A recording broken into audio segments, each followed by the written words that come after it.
ടേസ്റ്റിലേക്ക് സ്വാഗതം. ഇന്ന് നമ്മളൊരു ട്രാവൽ വ്ളോഗായിട്ടാണ് വന്നിരിക്കുന്നത്. അപ്പോൾ ട്രാവൽ വ്ളോഗായിട്ടും ഞാൻ എന്താണ് ഈ ഒരു ഡ്രസ്സിലെന്നല്ലേ നിങ്ങളിപ്പോൾ ചിന്തിക്കുന്നുണ്ടാവുക. വേറൊന്നുമല്ല, നമ്മൾ ഇവിടെ ഒമാനിലുള്ള ഒരു കേരള തനിമയുള്ള ഒരു തറവാട് വീട്ടിലേക്കാണ് പോകുന്നത്. അപ്പോൾ ആ ഒരു ആംബിയൻസും അറ്റ്മോസ്ഫിയറൊക്കെ ആയതുകൊണ്ടാണ് ഞാനിങ്ങനെ സെറ്റ് മോഡിലൊക്കെ വരാമെന്ന് വിചാരിച്ചത്. നിങ്ങൾ ആദ്യം തന്നെ കുറച്ച് ഫോട്ടോസും കാര്യങ്ങളൊക്കെ കണ്ടിട്ടുണ്ടാവും. അപ്പം സത്യം പറഞ്ഞാൽ അങ്ങനത്തെ കുറച്ച് ഫോട്ടോസ് എടുക്കാൻ വേണ്ടി മാത്രമാണ് കേട്ടോ ഞാൻ ഈ ഡ്രസ്സ് ഇട്ടത്, വേറൊന്നുമല്ല. അപ്പം എന്തായാലും നമുക്ക് പോയി നോക്കാം. ഇവിടെ നിന്ന് വളരെ കുറച്ച് ദൂരം മാത്രമേ ഉള്ളൂ.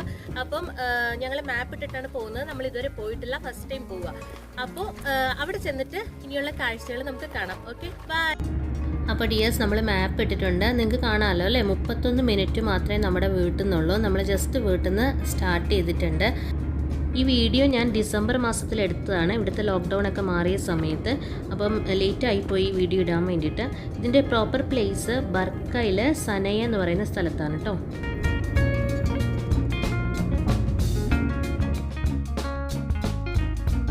കുറച്ച് ഉള്ളിലോട്ടുള്ള ഏരിയ ആണ് ഇത്, കണ്ടില്ലേ, ഉള്ളിലോട്ടുള്ള സ്ഥലമാണ്. ഇപ്പം നമ്മൾ ഏകദേശം അവിടെ എത്തിയിട്ടുണ്ട്. നിങ്ങൾക്ക് കാണാൻ പറ്റും അല്പം ദൂരെയായിട്ട് ഒരു 2 നില പോലെ ഒരു തറവാടിൻ്റെ ഒരു രീതിയിലുള്ള ഒരു വീട് നിങ്ങൾക്ക് കാണാൻ സാധിക്കും. അപ്പോൾ നമ്മൾ ഏകദേശം എത്തിയിട്ടുണ്ട്. മെയിൻ ഗേറ്റ് ക്ലോസ് ആയിരുന്നു. അപ്പോൾ നമുക്ക് തൊട്ടിപ്പുറത്തായിട്ടൊരു ലേബർ ക്യാമ്പുണ്ട്. അത് ത്രൂ ആണ് നമ്മൾ ഇതിൻ്റെ ഉള്ളിലേക്ക് വന്നത്. അപ്പോൾ ഫസ്റ്റ് തന്നെ നിങ്ങൾ കാണുന്നത് തുളസിത്തറയാണ്. അപ്പം ജസ്റ്റ് തുളസി തറയായിട്ട് മാത്രമേ വെച്ചിട്ടുള്ളൂ, അതിൽ തുളസിയൊന്നുമില്ല. ആക്ച്വലി എന്താ സംഭവം എന്ന് പറഞ്ഞാൽ ഇത് ഒരു ഗുജറാത്തി പണി കഴിപ്പിച്ചതായിട്ടാണ് പറയുന്നത്. അപ്പോൾ ഇത് ശരിക്കും സിമൻറ്റ് വെച്ചിട്ടോ അങ്ങനെയൊന്നും വെച്ചിട്ടൊന്നും അല്ല, ഇത് ശരിക്കും പ്ലാസ്റ്റർ പാരീസ് ഒക്കെ വെച്ചിട്ടാണ് ഈ ഒരു വീട് ഇതേപോലെ രൂപകൽപ്പന ചെയ്തിരിക്കുന്നത്.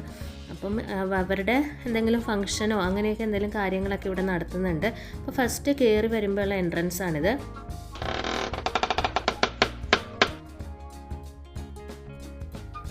അപ്പം ഞാൻ തുറന്ന് അകത്ത് കയറുമ്പോൾ ശരിക്കും വലിയ ഒരു വാസ്റ്റ് പ്ലേസ് ഒന്നും അല്ല, കുറച്ച് നീളത്തിലായിട്ട് ഒരു സ്പേസ് ഉണ്ട്. ആ സ്പേസിൻ്റെ രണ്ടറ്റത്തായിട്ടും വീണ്ടും 2 ഡോറുണ്ട്. ആ ഡോറ് തുറന്ന് ഉള്ളിലോട്ട് കയറി കഴിഞ്ഞാൽ ചെറിയ 2 മുറികളാണ് കേട്ടോ. മേളിൽ ഒരു മച്ച് പോലെയൊക്കെ ഉണ്ട് കേട്ടോ, അത് തടിയിലാണ് തീർത്തിരിക്കുന്നത്. അപ്പോൾ കണ്ടില്ലേ, ഞാൻ പറഞ്ഞില്ലേ 2 ഡോറുണ്ടെന്ന്. അപ്പോൾ ആ ഡോറ് തുറക്കുമ്പോഴത്തേക്ക് വളരെ ചെറുതായിട്ടൊരു സ്പേസാണ് കാണുന്നത്. അപ്പോൾ ലെഫ്റ്റ് സൈഡിലും റൈറ്റ് സൈഡിലും ഇതേപോലെ ചെറിയ 2 റൂമുകളുണ്ട്. അപ്പം ഓപ്പോസിറ്റ് ആയിട്ടുള്ള വേറെ റൂമെന്ന് പറയുന്നത് അവിടെ 2 അടുപ്പ് കൂട്ടിയിട്ടുണ്ടായിരുന്നു. നിങ്ങൾ കാണുന്നില്ലേ, 2 കല്ല് വെച്ചിട്ട് അടുപ്പ് കൂട്ടിയിട്ടുണ്ട്. പിന്നെ കുറച്ച് ഇങ്ങനെ വിറകുകളും അവിടെ വെച്ചിട്ടുണ്ട് കേട്ടോ. അങ്ങനെ ഒന്നും കുക്ക് ചെയ്തതായിട്ടോ എന്തൊക്കെയോ ചെയ്തിട്ടുണ്ട് അവരിങ്ങനെ, എന്തെങ്കിലും പാർട്ടിയൊക്കെ നടക്കുന്ന സമയത്ത് ചെയ്തിട്ടുണ്ടതായിരിക്കാം മേ ബി. അപ്പം അതൊക്കെയായിരുന്നു ഇതിൻ്റെ അകത്തുണ്ടായിരുന്നത്. ശരിക്കും പുറമേ നിന്ന് നോക്കുമ്പോഴത്തേക്കും നമുക്ക് ശരിക്കും നമ്മുടെ നാട്ടിലെ ഒരു പഴയ തറവാടിൻ്റെ ഒരു ലുക്കാണ് വരുന്നത്. പിന്നെ നമ്മുടെ കാം ആൻഡ് ക്വയറ്റ് ആയിട്ടുള്ളൊരു പ്ലേസ് ആയിരുന്നു കേട്ടോ.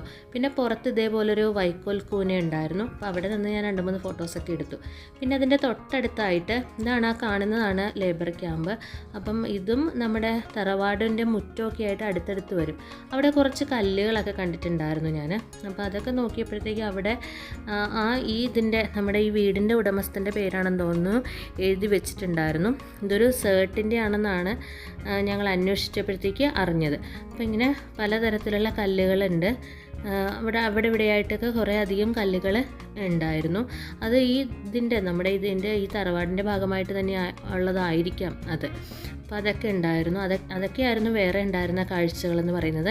പിന്നെ നമ്മുടെ ഈ വീടിൻ്റെ തന്നെ നമ്മൾ ബാക്ക് സൈഡിലേക്കൊന്ന് പോയായിരുന്നു. ബാക്ക് സൈഡിലേക്ക് പോകുമ്പോഴത്തേക്ക് കുറച്ച് ചെടികളൊക്കെ അവിടെ ഇങ്ങനെ വെച്ചിട്ടുണ്ട്, കുറച്ച് പുല്ലുകളൊക്കെ ഉണ്ടായിരുന്നു.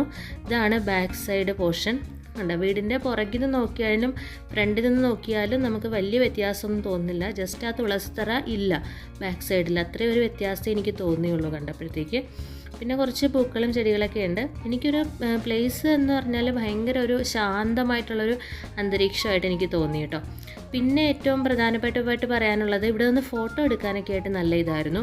അതേപോലെ തന്നെ ഒരു കിണറുണ്ട്. കിണറെന്ന് പറഞ്ഞാൽ അതിലിങ്ങനെ ആഴമൊന്നുമില്ല, ജസ്റ്റ് ഇതൊന്ന് ഒരു ഷോയ്ക്ക് വേണ്ടിയിട്ട് പണി കഴിപ്പിച്ചിരിക്കുന്നത് കൊണ്ട് തന്നെ ജസ്റ്റ് ഒരു കിണർ വെച്ചിട്ടുണ്ടെന്ന് മാത്രമേ ഉള്ളൂ, അല്ലാണ്ട് അതിൽ വെള്ളമൊന്നുമില്ല.